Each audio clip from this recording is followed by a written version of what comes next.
interativo para Parque Marino Aruba.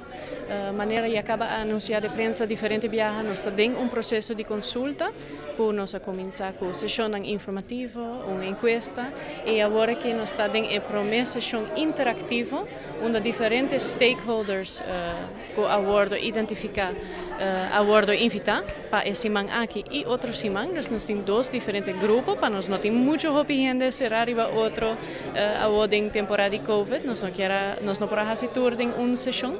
Nós temos dois diferentes sessões e é uma sessão interativa onde eigenlijk stakeholders não fazer tour de trabalho, nós estamos facilitar para os stakeholders identificando força e debilidade e ameaça e oportunidade para nossa área marino. Essa é análise situacional, reconhecido como SWOT analysis.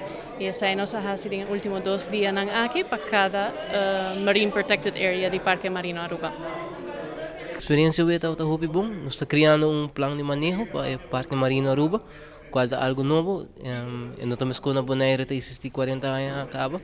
Isso aqui é algo relativamente novo e nós estamos bem com a futura geração para poder desfrutar de nossa vida marina. Mas tanto ponto de reforçar e cuidar da vida marina que nós temos.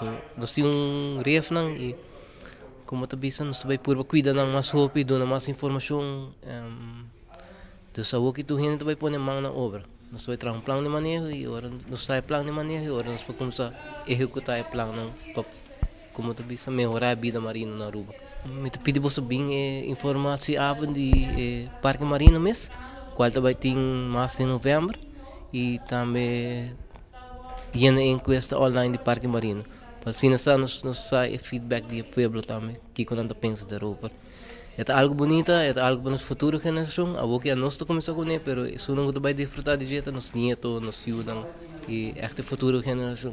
Também me pedi maior encorajar você eu, mas para sim snorkel ou sim de lama num idade mais jovem. Essa é a oportunidade como de 8 anos mas sim snorkel, uma queda que como tu disse é coisa de mim ter que eu aqui mas sim para bem ajuda a conservar também a natureza de vida marina.